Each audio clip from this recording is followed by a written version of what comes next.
雷家堡弟子雷无杰问剑雪夜剑仙。好，我已经来了。你不出剑吗？这个就够了，出招吧。我有一剑，名曰杀父，请剑仙赐教。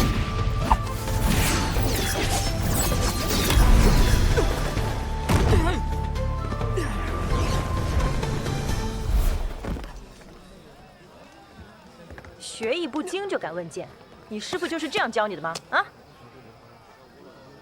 姐，这样偷懒，以后如何与阿杰一起并列江湖？练不好剑又如何？反正我们现在也很快乐呀。不，我们一定要成为剑仙。哇，吴姐，姐姐要走了，你要照顾好自己。从今日起，我随母姓。 改名李寒一，姐姐，我要前往剑心冢，跟随外公练剑。这些年，姐姐醉心练剑，成为雪月剑仙，恐怕早就把我给忘了吧。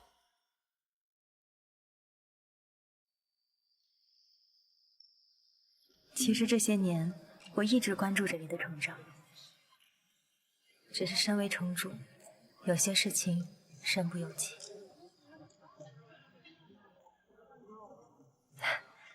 没想到一晃数年，你都长这么大了。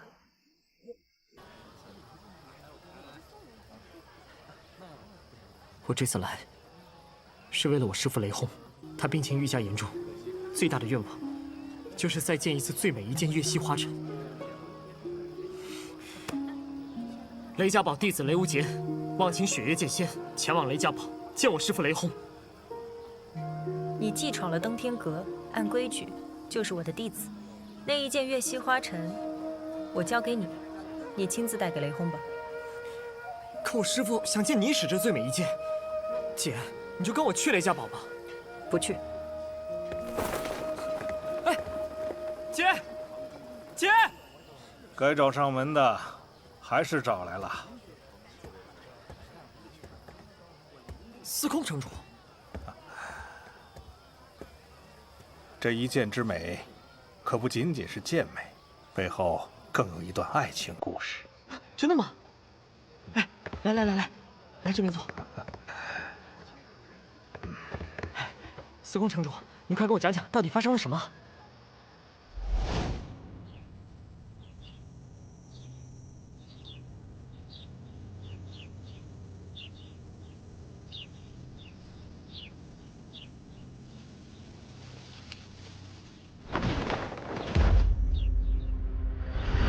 你就是道剑双修的赵玉珍。姑娘，你是谁啊？你怎么知道我是个姑娘？你就是啊。我是雪月城李寒一。李寒一，好清冷的名字。我想问问你的剑。现在不行。为什么？我等着吃桃子呢。要来问剑，等我桃子熟了再说。桃，我让你吃个屁！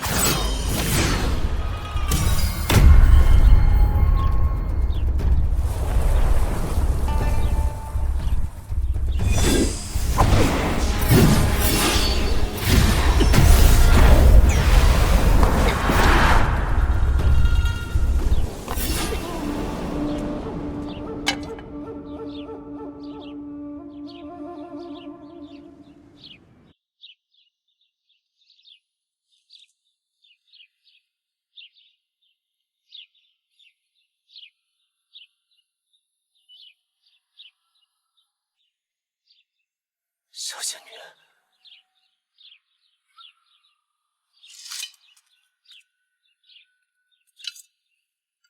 小仙女，下次可还来3月之后，再来问剑于你。好，3个月后，我在桃树下等你。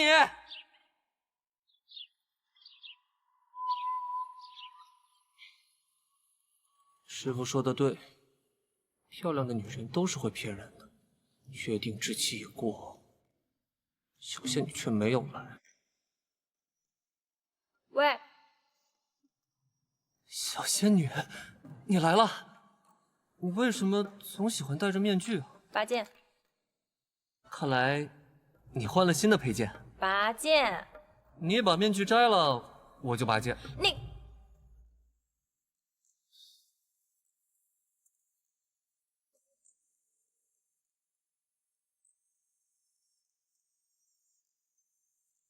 可以了吧？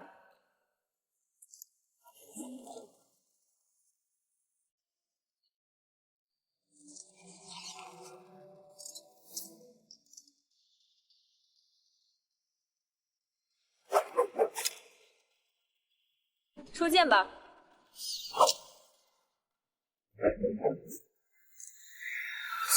月西花城。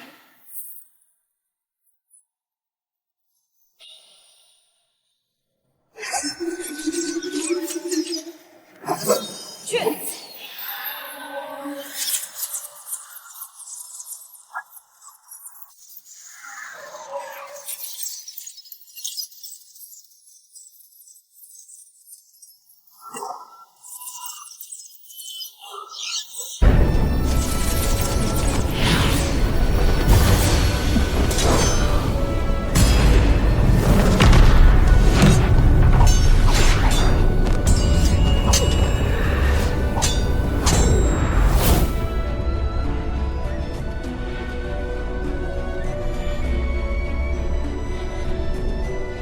见了这一剑之美，从此我雷轰不再涌泉，不成剑仙，誓不出关。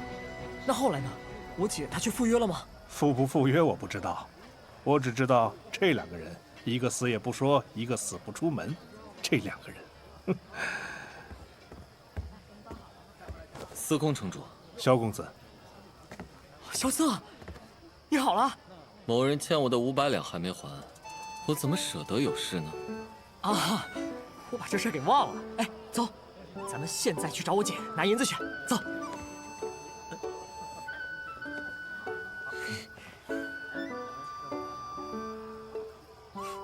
走了。慢点儿。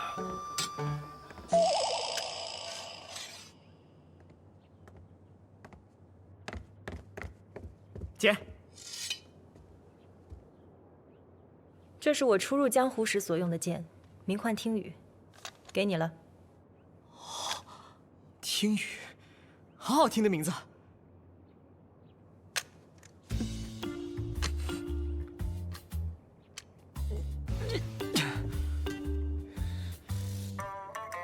姐，这剑虽是好剑，可它拔不出来啊！是不是你太长时间没用生锈了？这是外公李素王所铸，是一把有灵性的剑。你要想拔此剑，必须要找到拔剑的理由。拔剑的理由。对了，姐，你有500两银子吧？不务正业。大表姐，我带你逛逛我们雪月城，这里有好多好东西。走走走。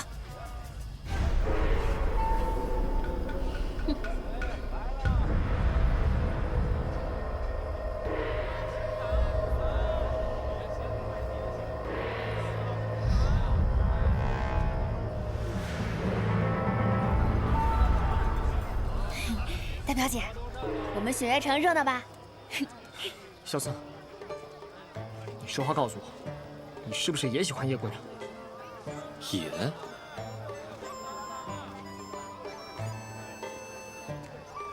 哎呀，原本不喜欢，但你这么一说，我发现叶姑娘好像确实不错。哎，你这人怎么这么轻浮啊？喜欢就是喜欢，不喜欢就是不喜欢。那你是喜欢还是不喜欢？我当然喜欢。哦。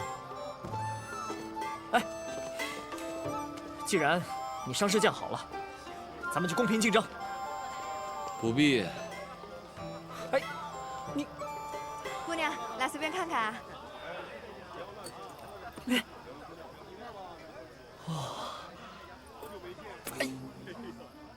这女孩子家的东西，你凑什么热闹？大师姐，我有一个朋友，他想挑个礼物送给喜欢的女孩，你帮我看一看吧。一定要最好的、最贵的那种。朋友，那你爹告诉你那个朋友，你就说，只要是诚心的，哪怕是路边的狗尾巴草，河边的鹅卵石，亦或是清晨拂过他面庞的第一片柳叶，只要是他送的，都会喜欢。真的吗？啊，狗尾巴草、石头、柳树，太好了，谢谢大师姐。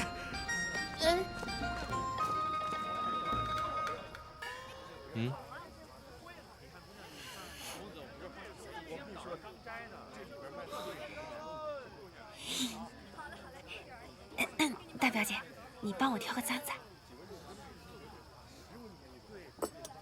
我戴这个好看吗？不好看。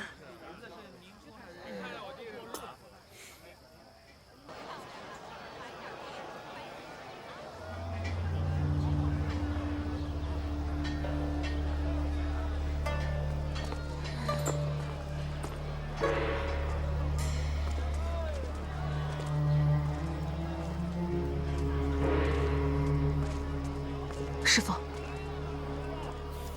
那个女子的眼神很像那个妖僧。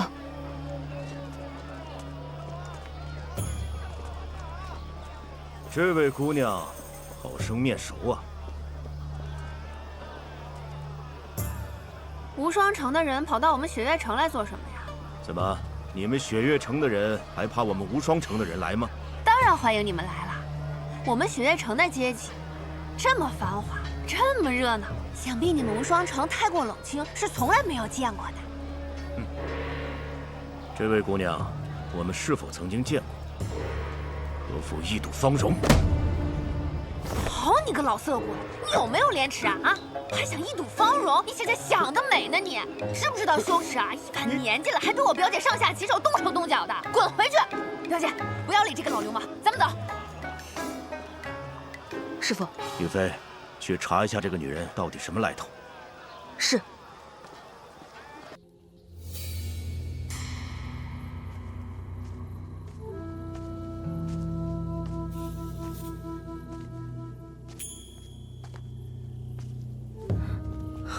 公子，查到了。公子不要再查了，我知道你故意暴露自己，就是想引出幕后主使，可你这次差点就……无论白小棠如何查，结果依旧如此。当年琅琊王被诬谋反，他的确是自尽。琅琊王害怕与明德帝之间的兄弟猜忌，会影响到好不容易稳定的北离社稷，为了大局，做出了这个决定。对了，暗河的杀手是赤王派来的。不仅是赤王，我怀疑背后搅动风云的另有其人。黄金棺材的消息是从宫里传出来的，或许背后之人与琅琊王案有关，还有暗河的杀手，非我武功的人。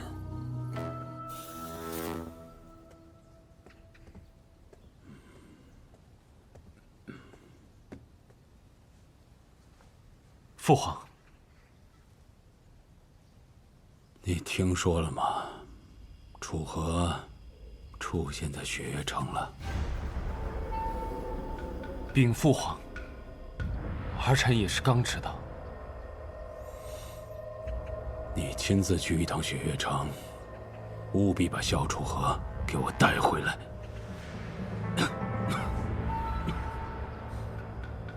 你告诉他说，朕已经赦免了他，只要他能够回来，这太子之位就还是他的。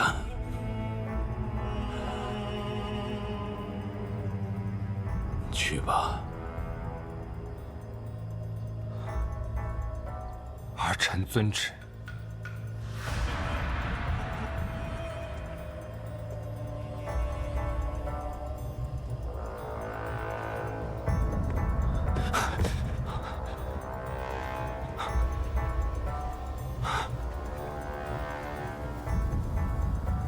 这么多年，无论我怎么努力，父皇最中意的还是萧楚河。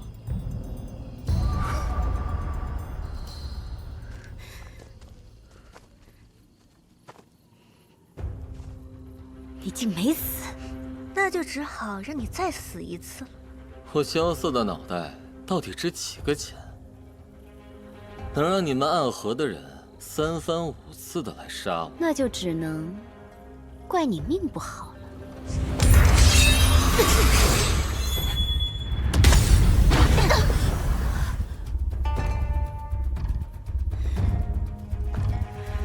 雪月剑仙，你们雪月城是铁了心要护他吗？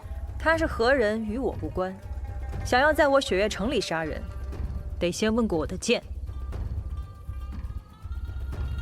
撤。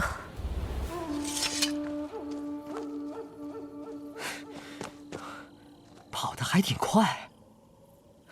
哎，姐，你当年是不是就用刚才那一剑打败了魔教教主叶鼎之啊？是又怎样？不是又怎样？我要闭关3日，你们好自为之。姐，萧瑟，你没事吧？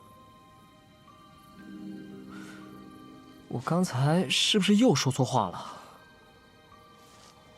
你姐可是当年围攻叶鼎之7人里，一心想要杀他的人。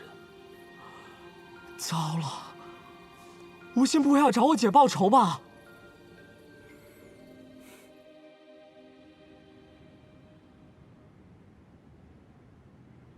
无心，如果你真要报仇，我愿替姐姐偿命。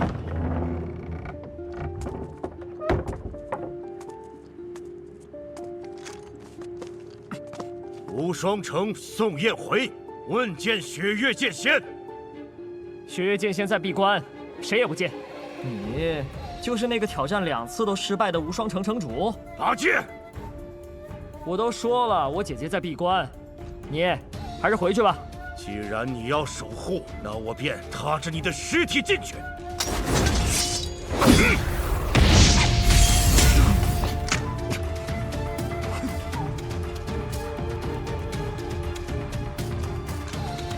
无双城宋燕回问见雪月剑仙。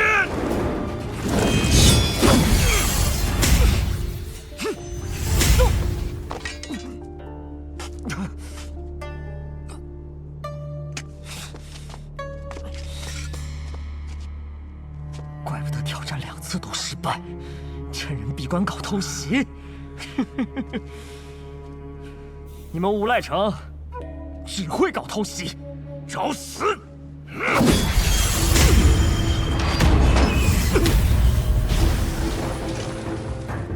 姐，小杰，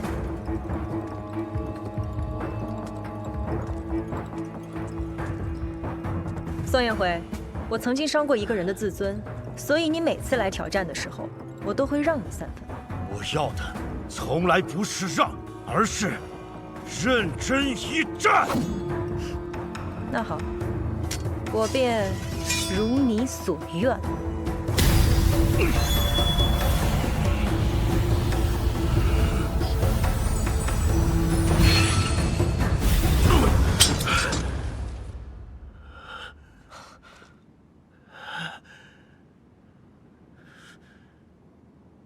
是我输了，告辞。姐，你没事吧？你这个傻小子，自己都顾不上，还想着别人。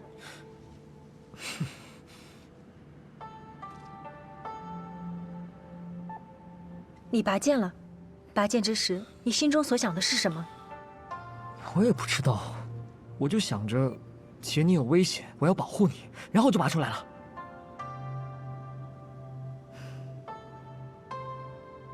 跟我来。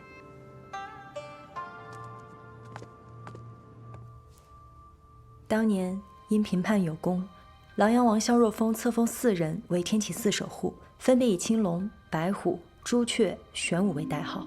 现在我将母亲的青龙令牌交给你，从今日起，你就是这一代的青龙使。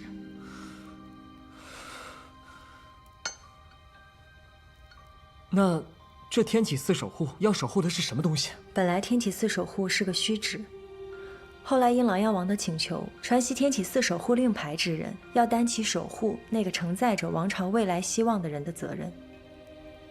也就是说，是那个失踪的六皇子萧楚河。一直以来，我都没有把这件事情放在心上，直到我看到你因为守护的意志而拔出了听雨剑。当然，你也可以选择不要。既然是母亲的遗命，那我自当奉命而行。况且，六皇子是如此大义之人，我雷无节敬佩他。好。可是六皇子要到何处去找啊？你不知道？我是该知道还是不知道啊？那位六皇子其实比你也大不了几岁，当年在天启被贬后，遭到仙家的伏击，被废去了一身的武功，从此在江湖上就销声匿迹了。啊，那岂不是要我到处去找？这无疑大海捞针啊！其实你不必去寻他，当他遇到真正危险的时候，你一定就在他的身边。真的？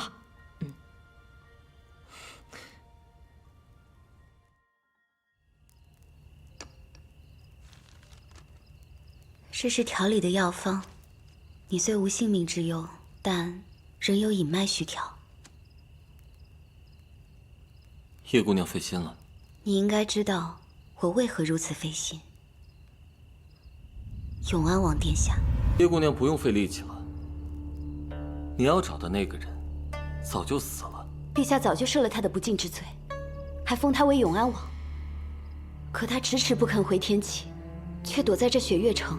皇宫深深，哪有江湖逍遥啊？也许他进城时受伤昏迷，若有的选，他也未必进城。听闻他进了雪月城，我本以为他还有帝王之志，哪怕是为了琅琊王。琅琊王当年被诬谋反，2大剑仙怒指圣上，都无法力挽狂澜。他一个武功全失之人，与废人无异，又有何神通呢？来不及了。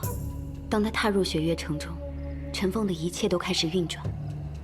陛下病重，朝野间都传，陛下要在龙凤卷轴上写下储君之名了。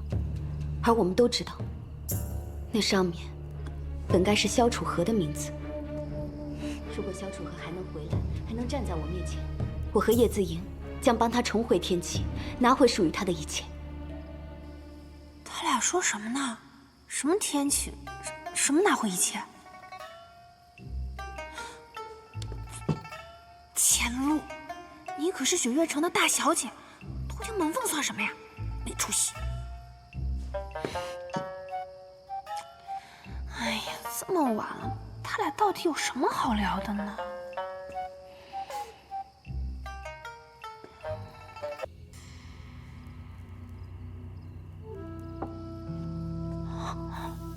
无论如何，多谢叶姑娘这段时日的照顾。我照顾你，也是看在千洛妹妹的面子上。你心思深沉，日后千洛少不了为你苦恼。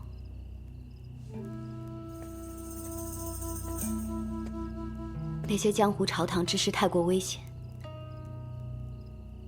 一个客栈老板如何护千洛周全？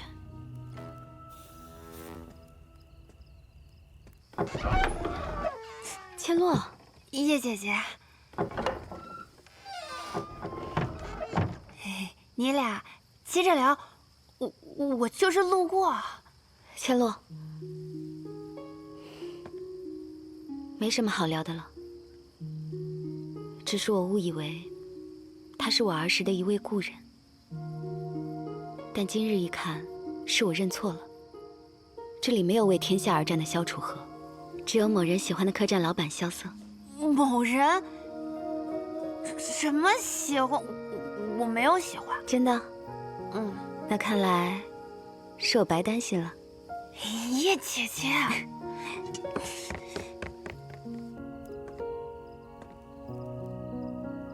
这世上没有谁是谁的附属，也没有谁一定是谁的守护。千洛是个好姑娘，日后定会成为枪仙，自为高峰。至于我们，若是有缘，定不辜负。师傅，怎么样？终究还是输了。这个雪月剑仙真的有这么厉害吗？告诉我他在哪，我去一战。够了，不要再胡闹。师傅，已经查明，那女子就是无心和尚。好啊，雪月城竟敢包庇魔教余孽！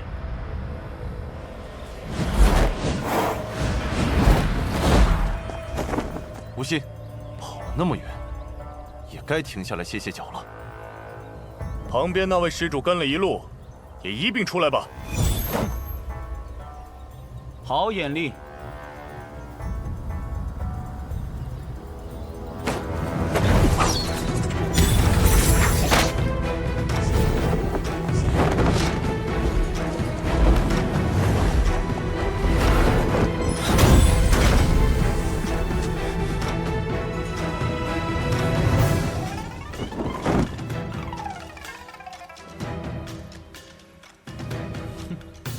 好小子，我们都被他给骗了。不好！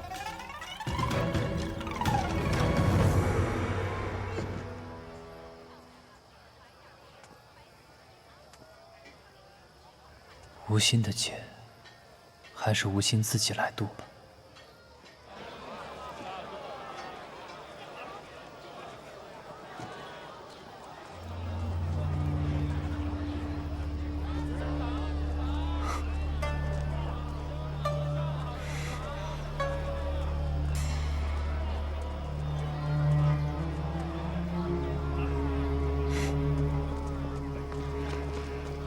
师傅，哎，不用追了，鱼已入瓮了。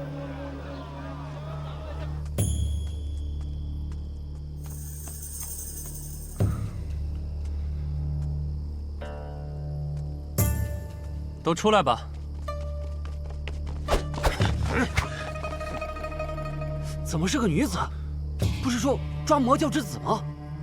莫非消息有误？宋城主的消息不可能有错啊！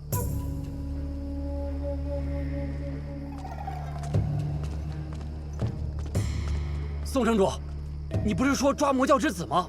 这怎么来了个娘子啊？此人便是躲在城中的魔教之子无心。如此美女，怎么会是魔教之子？宋城主，您不会搞错了吧？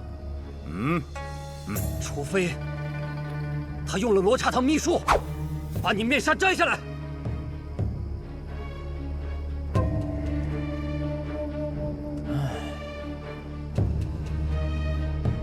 看来啊，这麻烦还是要解决。他的眉眼真和魔教之子有几分相似。诸位，魔教之子，人人得而诛之。我们一起上！住手！你们说他是魔教之子，他就是魔教之子吗？就是。哎，要是我说我是你爹，你岂不是也要叫我一声爹？你什么你？你在进城的时候就已经百般调戏我大表姐，怎么？现在还蹬鼻子上脸？哈！莫非你是死心不息，还想继续非礼我大表姐？你姐可以拜我，但你不能。我就说呢，今夜雪月城如此热闹，原来是无双城的宋城主到了。拜见枪仙。不知道宋城主来我雪月城所为何事啊？自然是关于魔教之子的事情了。魔教之子？难不成会在我雪月城？哼，不知司空城主是不知道，还是故意包庇？我算弄明白了，原来宋城主来我雪月城是来找我问责的。魔教余孽，人人得而诛之。司空城主，我看您还是把人交出来吧。难道父亲是魔教教主，但儿子一定是小魔头吗？难道你不知道，寒水寺的住持忘忧大师就是被他杀的吗？他把罗刹堂32秘术学成之后，入了魔，杀了忘忧大师，不是吗？真是可悲，人云亦云，道听途说。你们有什么证据能证明是这吴心杀了忘忧大师？话不多说了，司空城主，今日你这人是交还是不交？交还是不交，不是你说了算，而是我说了算。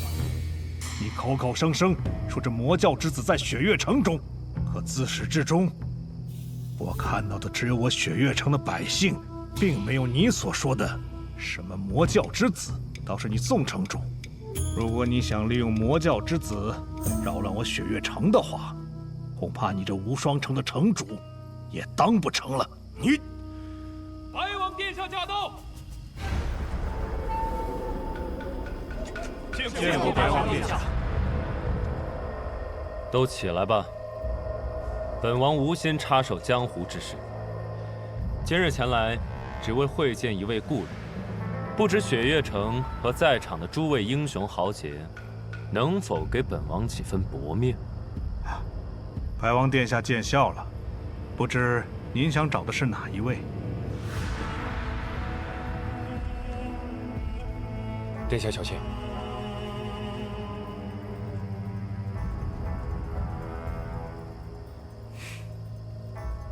好久不见，萧楚河。原来你是萧楚河，也就只有你不知道了。你也……原来父亲让我守护的六皇子，就是萧瑟。我们兄弟二人，似乎很久没有像这样坐在一块喝茶聊天了。是啊，上一次还是我离京以后，准确的说，是琅琊王谋逆案以后。过去的事就别再提了，我喜欢向前看。真的过去了吗？跟我回天启吧。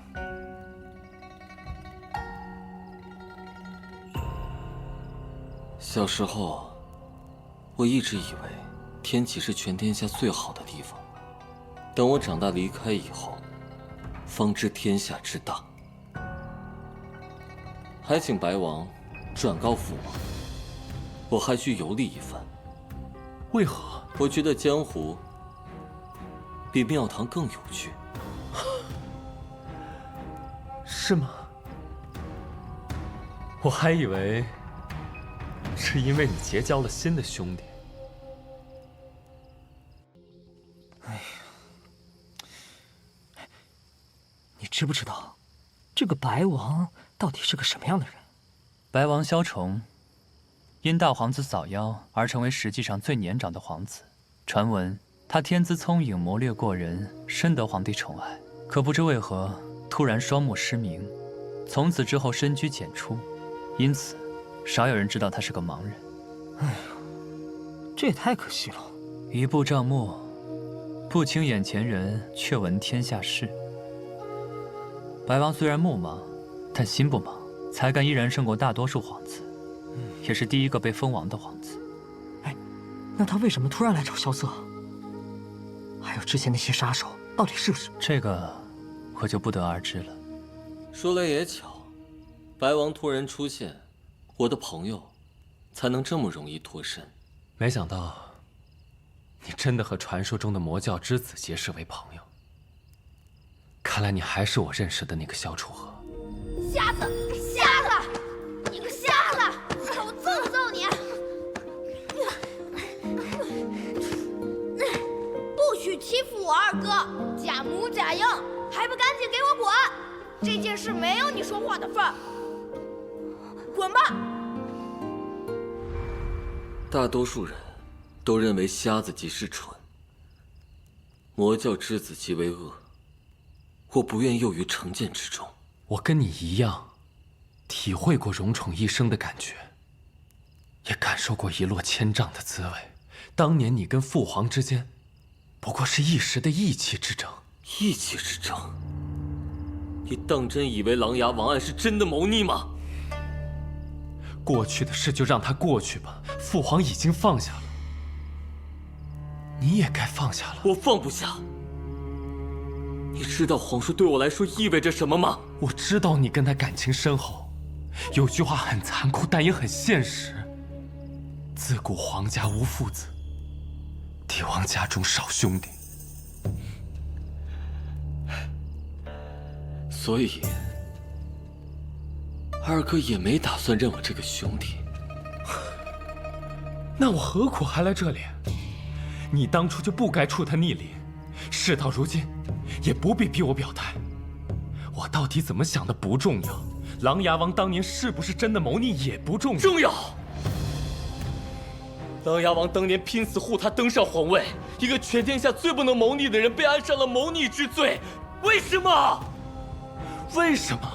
明眼人都知道为什么，你更不会不知道。琅琊王原本深得人心，可他出事之后，满朝文武竟无一人替他说话，只有你这个傻子。是，我是个傻子，当年是，现在也是。只有我这个废人，为了一个死人，讨回公道，平反昭雪。照我看，此事几乎毫无希望。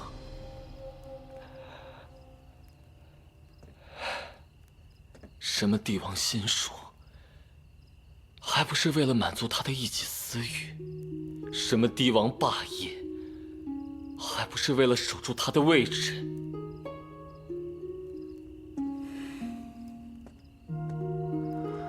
六弟，这里只有你我二人，有些话我可以当作没听过。只要你愿意回来，父皇会赦免你的罪过，你依旧是那个天之骄子。我又没有罪，谈何赦免？在他心里，没有兄弟之情，也没有骨肉之情，有的只有无尽的猜忌和怀疑。这样的家，我不回也罢。看来你还是对当年被贬之事耿耿于怀。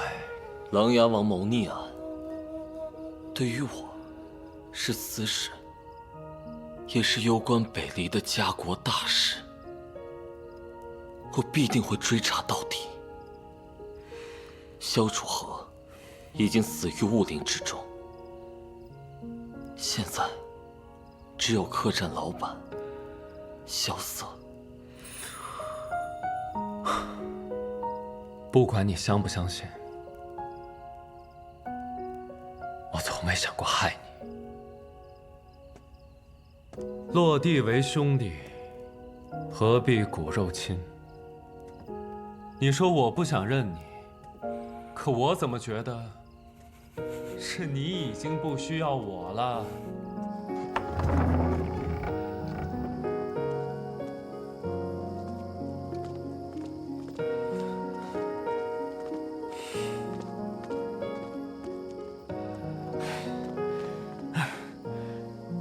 萧瑟，你可算出来了！你再不出来，我俩都要硬闯了。可他好像不需要你的保护。是啊，我又没说要你保护，是你非要跟过来的。你们，行行，我自作多情行了吧？切，不对啊！哎，我俩第一次见面的时候好像也是这样，我还莫名其妙欠了你500两。哎，这个小横货。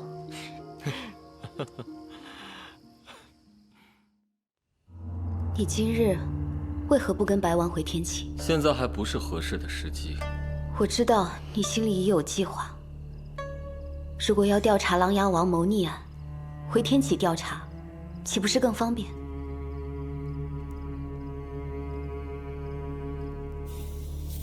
我之所以要查清琅琊王案，不仅是为了找出当年谋害我的人，更是为了揪出背后搅动风云的人。如此奸佞不除，无论谁登上帝位，北离都将不得安宁。原来如此，看来你还是我认识的那个萧楚河。只有你这样心怀天下、深谋远虑的皇子，才能担当社稷之重。我可没说我要当这个帝王。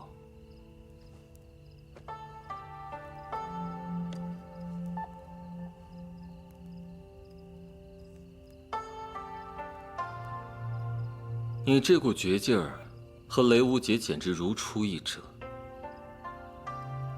我和我爹的双刀叶子营，是你永远的后盾。无论何时，只要你一句话，叶子营便会为你冲锋陷阵，在所不辞。我也定不会辜负你们的期望。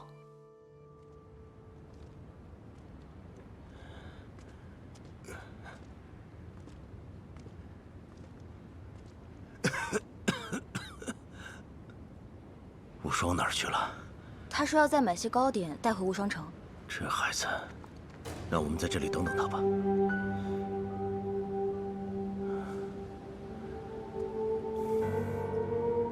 王长老、吴长老，你们怎么来了？听说城主大人要回城，我们二人特来迎接城主。大长老，有话不妨直说吧。为了让无双城重新崛起，我们已经等了太久太久。现在看来，你绝非那个能够带领我们无双城重回巅峰的合适人选。叶回啊，这论能力，你有忠心之相，却无忠心之才；论武功，你接连挑战李寒衣3次，但是却一次比一次输得更惨。二位长老，这是什么意思？我师父为了无双城殚精竭虑，为此荒废了他的剑术，你们怎能落井下石？哎，玉妃，不得无礼。我承认这些年我做的确实不够好，时机一到，我也愿意退位让贤。既然如此，那回去之后，你便把城主之位禅让给你的师弟叶涛松。叶涛松，他并不是我心中最合适的人选。哼，你不就是想让你的宝贝徒弟无双继位吗？无双怎么了？放眼整个江湖，还能找出第2个这样的人吗？年纪轻轻，他便能使用无双剑匣，假以时日，他定能成为剑仙。他绝对能担负复兴无双城的重任。无双确实天赋异禀，但他胸无点墨，目无尊长，绝非无双城主的最佳人选。这说到底，无双只不过是个乳臭未干的小毛孩子。我们无双城这100年的基业，绝不能交到他手上。识相的话，就应该把城主令牌交出来。这就是你们所谓的接应，是想逼我交出城主令牌？你的剑还未到剑仙境，而且你刚刚还受了重伤，你不会以为你能抵得住我们2人的合力一击吧？